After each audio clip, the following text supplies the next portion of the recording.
판장의 영수증에서 시작된 이야기. 79년도 음마 아파트 30평형 한 채 2천만 원. 1979년 가을 대치동 음마 아파트 30평형 분양 계약서. 분양 금액 2천만 원, 평당 68만 원. 그리고 2025년 봄 같은 아파트 실거래가 40억 원. 45년 만에 200배. 하지만 오늘 이야기의 핵심은 얼마나 올랐는가가 아닙니다. 이 집들이 동시에 시장에 쏟아지면 무슨 일이 벌어지는가? 그 질문에서 시작합니다. 200배 상승, 과연 비정상인가? 1979년 음마 아파트는 평범한 중산층 가정이 사는 그냥 아파트였습니다. 하지만 지금 음마 아파트는 강남 핵심 입지, 파락군 중심, 재건축 기대감, 즉 200배 상승은 투기의 결과가 아니라 시간과 희소성, 화폐 가치 변화의 결과라고 봐야 합니다. 그런데 지금 질문을 바꿔봅시다. 과거는 중요하지 않습니다. 진짜 질문은 이것입니다. 이 집들이 갑자기 매물로 나오면 숫자 하나가 모든 걸 바꾼다. 현재 수도권 3주택 이상 보유 가구 약 46만 가구, 2주택 가구는 150만 가구가 넘습니다. 가정 하나만 해봅니다. 3주택 이상의 가구 46만 가구 중 이들이 집 한 채씩만 시장에 내놓는다면 3주택 이상 가구 수 46만 가구는 거의 아파트일 가능성이 크므로 그대로 가정해 보겠습니다. 46만 가구, 이게 얼마나 큰 숫자인가? 1기 신도시 전체와 비교하면 분당, 일산, 평촌, 삼본, 중동 총 약 31만 가구, 46만은 1기 신도시 전체보다 많습니다. 2기 신도시와 비교하면 동탄 1, 2 김포 한강, 파주 운정 평균 8에서 12만 가구, 46만은 동탄급 신도시 4개 분량입니다. 3기 신도시 전체와 비교하면 남양주 왕숙, 하남 교산, 고양 창릉 등 총 약 18만 가구, 46만은 3기 신도시 전체의 2.5배입니다. 그런데 여기엔 결정적 차이가 있습니다. 3기 신도시는 아직 짓는 중이고 입주가 10년에 걸쳐 분산되며 기반시설도 함께 들어옵니다.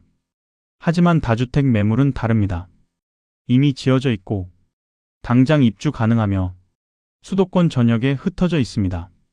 이 차이가 시장에 주는 충격은 비교 불가입니다. 부동산은 심리에 민감합니다. 10년에 걸쳐 천천히 나온다면 연평균 4.5만 가구 추가 매물. 시장이 소화할 여유 존재. 결과 서울 핵심지는 보합이나 소폭 하락, 수도권 외곽 구축은 마이너스 10% 내외 조정. 뉴스보다 체감이 먼저 옵니다. 안 팔리네? 하는 순간이 시작입니다. 본격 하락. 5년 안에 절반만 나와도 연 9만 가구 이상 추가 매물. 거래량보다 매물 증가 속도가 빠름. 이때부터 변화가 시작됩니다. 급매가 기준 시세가 됨. 지금 사면 더 떨어진다 심리 확산. 매수자 관망, 매도자 불안. 결과 수도권 평균 마이너스 20% 전후. 1기 신도시 노후단지 마이너스 30% 가능. 충격파. 정책 금리 세금이 동시에 겹칠 경우. 이건 과거에도 반복됐던 장면입니다. 금리 부담, 세금 부담, 대출 규제, 심리 붕괴. 이때는 매물이 선택이 아니라 의무가 됩니다. 팔아야 하는 사람은 많고 기다릴 수 있는 사람은 적습니다. 결과 체감 하락폭 마이너스 30에서 40%. 거래 실종. 가격은 있지만 사실상 거래 불가능한 시장. 여기서 가장 중요한 사실. 집값은 집이 많아서 떨어지지 않습니다. 집을 가진 사람들이 동시에 팔기로 마음먹을 때 가격은 무너집니다. 음마 아파트 이야기로 다시 돌아옵니다. 1979년 음마 아파트를 산 사람들은 미래를 예측한 게 아닙니다. 그저 집이 필요했고 살 수 있었고 팔지 않고 버텼을 뿐입니다. 부동산의 핵심은 수익률이 아니라 시간입니다. 이 결론, 46만 가구의 의미. 46만 가구는 단순한 숫자가 아닙니다.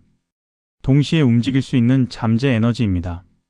이 에너지가 10년의 분산 조정, 5년의 집중 하락. 짧은 시간에 폭발 충격. 집값은 오를 때보다 내려올 때 훨씬 빠릅니다. 그리고 그 시작은 언제나 조용합니다. 아직은 괜찮다. 이번엔 다르다. 그 말이 많아질수록 시장은 이미 움직이고 있습니다. 앞으로의 집값은 숫자가 아니라 사람의 선택이 결정합니다. 구독과 좋아요는 다음 이야기를 이어가는 가장 큰 힘이 됩니다.